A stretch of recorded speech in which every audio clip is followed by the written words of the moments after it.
So magandang araw kabola. Sa video na ito, pag-uusapan po natin ang mga iba't iba pong mga trade suggestions na na-comment po ng mga fans sa Facebook page po at sa comment na rin po dito sa YouTube. So kung may trade suggestion ka, pwede mo rin i-comment, baka pag-usapan natin sa next na video. So sa mga hindi pa nakasubscribe, pakipindot naman po yung subscription button. So let's start po with this one from Jeffia. Sabi niya, Karakot plus Pringle to Ginebra for Jeremiah Gray plus second round pick. So, is this an acceptable trade? Kumbaga, fair po ba siya na trade? Depende siguro sa valuation mo kay Pringle at his age na 39. Kabola. Kasi yung Jeremiah Gray, of course, may pagka-injury prone yan. Pero sa kung makikita mo naman siya maglaro, Kabola is of course very athletic yung depensa na niyan doon, and then yung opensa niya from shooting to slashing and even playmaking nagde-develop na rin. Pero is this kumbaga fair enough? Siguro at my first glance it's a fair trade. Now sino ang panalo? At a quick analysis, I think panalo dito ang Rain or Shine, Kabola. Kasi nga yung age po ni Pringle at 39 years old, hindi ka na rin talaga sure at saka napanood na rin na force natin kung paano yung laruan niya po. Yung talagang athleticism halos wala na. Especially on the defensive end, nirep na. And if si Karakot naman, ang main issue dito, yes of course, he's a capable shooter. Kaso nga lang, questionable talaga kasi yung kanyang size. May kaliitan po talaga sa Andre Karakot, and it is really a hindrance on both ends of the court. Next tayo. We have David or Christian David Kabola and Fairfield for Brickman Almazan and a first round pick. Kabola. This is a very interesting for me na palitan, kumbaga, na sinadjust po ni William Baylon Norica. So, Christian David and Fairfield, of course, ito yung mga nabanggit na po na nasa trade block. Pero biggest player dito is si Fairfield. So, si Fairfield yung unahan natin na siguro ito try po na i-fill up. Pero first, is this a fair deal, Kabola? Parang oo, kasi Brickman is just a recent first round pick and highly valued siya when he entered the draft, diba? Although, of course, old draft pick po ito. Matanda na po ito. Mas matanda pa po siya kay Fairfield, Kabola. So, old na po siya pumasok sa PBA. Pero again, highly valued siya. Although, of course, struggling siya sa first conference siya. Really thought that he will dominate as a point guard, and he was given naman consistent opportunity, pero hindi talaga siya nagdo-dominate. Almazan is of course a proven din naman po na veteran player, although injury prone talaga, pero mayroon pa kasing first round pick Kabola. Now, who will win this trade? I think it's still Meralco Bolts ang mananalo dito, kasi nga si Brickman hindi siya nagdo-dominate Kabola. Although consistent yung minutes niya, pero yung mga numerong nalalabas niya is nothing special. Diba? When we are still hyping him up for the draft, we really thought that he could be really special po in the PBA kasi he will be playing with a much higher skilled player kasi sa MPBL and so forth. Pero hindi talaga siya nakapag-dominate. Although, pwede rin sistema po yung problema. And then of course, they also giving up Almazan. Sabi ko may pagka-injury prone na yan. And now, they will add the first round pick to make it balance in a way.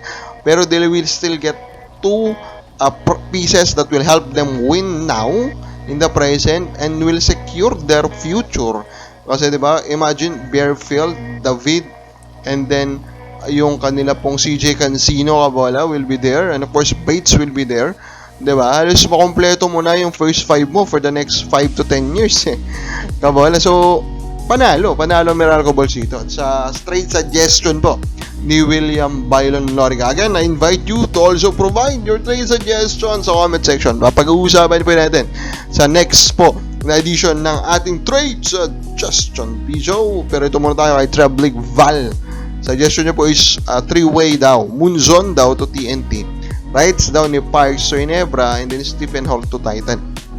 Kabola. Now, this is actually very interesting, no?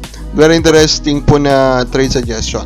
All ang pinaka-questionable dito is of course yung rights ni Parks to Ginebra. Kasi nga, rights pa lang yan. Kumbaga, si Parks kasi nagpaparaman na po siya ng isa pang conference tournament or isang season sa Japan B-League. So, hindi pa po yan babalik po ng PBA. Kabola. So, if that's the case then, at first, of course, talong-talo talaga ang Ginebra in this initial exchange. By the way, is this fair exchange? I think it's a reasonable and it will be highly dependable by a lot of parties. Kabola, pero ang biggest winner dito, if you look at it, is of course TNT. Kasi nga po, rights ni Parks lang yung give up nila, nakakuha nila is Munzon. Yun po yung problema dito. And, of course, in terms of realistic ba itong pwede natin expect? Hindi. Kasi I doubt po that Ginebra will trade Holt just to get a right. Diba? Knowing that they always want to compete for the championship, Stephen Holt has a big part or big role in their team, so I do not expect them to just trade him for nothing, for even just a season, di ba? Kahit pa sabihin natin, mga si Parks, babalik na po siya for the 27 to 28 season. Still, highly doubtful na oo lang po ng ganong kadali ang Ginebra. Kasi nga po, mawawalan sila ng Holt, di ba? Dinipensa na yan ni Coach Tim Cone, di ba? Sa mga nag-criticize sa kanya. Kasi nga po, sabi niya, Holt plays a big part of their team, especially on the defensive end. Kaya talagang dinipensahan niya po ito pong si Stephen Holt. Next suggestion tayo. We have here Nambatak plus Galinato daw for Munzon by Vitz Harpelia Bere. Meron ka bang diba? Kasi napredict mo yung isang rumor daw na parang naging trade discussion. Kung di nyo po nabasa, mayroon pong nabanggit ata si Homer Sison, Kabola, na ito nga pong Sinambatak at Munzon yung pinag-uusapan na magiging palitan. Ang hiningi po ng Titan, idagdag si Galinato. Tumanggi po ang TNT. Now, is this a fair trade? No, tayo pong ihimay. Fair trade po ba siya? I think it is fair. And actually, the reason din kung bakit siya fair talaga is yung potential nga po ni Galinato. Na siya din rason kung bakit nga daw po tinanggihan ng TNT. Kasi they are also high on Henry Galinato. Bakit ba tayo high in a way kay Henry Galinato? Obvious po kasi yung physique niya is nandun. And nung pinaglalaro siya, nandun din yung efficiency niya. Although of course, hindi siya mabigyan ng consistent playing time kasi marami pa siyang veterano na big man na kinakalaro, Kabola. Nandun sa rotation. So, with those big man, hirap pa siyang makuha yung consistent na playing time. Pero with that physique, Kabola, and with that efficiency that he have, and even yung other parts ng games niya, nag-i-improve din, talagang pwede mong tignan si Galinato as highly valued. Kabola. So, yung Nambatak plus Galinato for Munzon, I think that is a fine package for both teams kasi I still think naman value-wise Munzon will add more, diba? Kasi Munzon is really an elite defensive player. Kung napanood mo po siya, elite talaga yan, diba? Yung kanya po pag-navigate ng screens, the way he wreak havoc by forcing steals, this guy is golden on the defensive end. Grabe po yung may dadagdag niya. Pero of course, na-reject na po itong trade na to. So, do not expect for this anymore. Diba? Kabola. Now, punta po tayo dito. Flores Melvin. Kung magandang offer na player, bakit hindi? Hindi kailangan na Ginebra si Bearfield, may Scotty Tronje na. Hindi na Ginebra center. So, Aranya daw, palit kay Holt. So, straight swap down na Justin Arana for Stephen Holt. And for us, this is a little bit one-sided. Kabola. It is not because the level of players involved in terms of kung irarank mo lahat ng players sa PBA magkalayo. But if we add the context that Arana is young and as a center, dun po talaga malalayo na panalo po ang Ginebra if it's a straight swap of Justin Arana and Stephen Holt. Again, if you will rank them, di ba? All the players in the PBA, malamang magkalapit lang yung rango yung Arana, Holt, and maybe Holt is even higher in terms of ranking. Pero if you consider the age, if you consider the position that they are playing, Justin Arana has a higher trade value than Stephen Holt. So, kung straight swap yan, Kabola, panalo Ginebra, di ba? And if this is offered to them by Converge, I'm pretty sure Coach Tim Cone and Alfrancis Chua will be quick in accepting the trade. Kabola. So, yan po.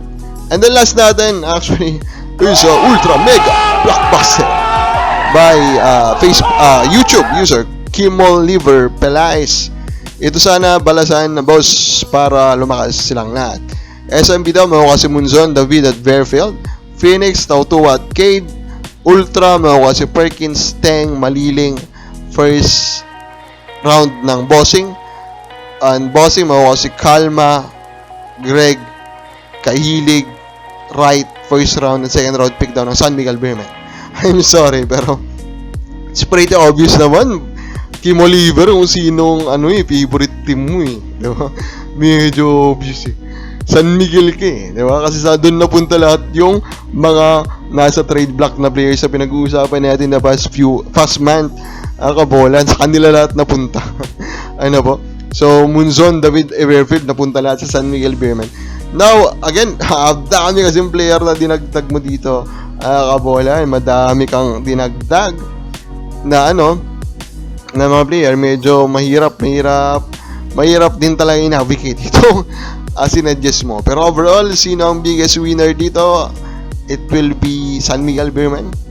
If they can get Munzon, David, Bearfield without giving up Kabola, Don Troliano, without giving up Perez, and of course without giving up Junmar Pajardo. That's a big win, diba? That's easily a big win for them. And the loser is Bossing, kasi binigay mo pa sa kanila yung rights ni Rights, hindi nga mapapirma ng Phoenix so paano pa siya mapapirma ng Blackwater, diba? So overall, it's a fun 4-way deal, Kabola. Thank you for that. So sa mga gusto pa bang mag-suggest dyan, comment pa lang pag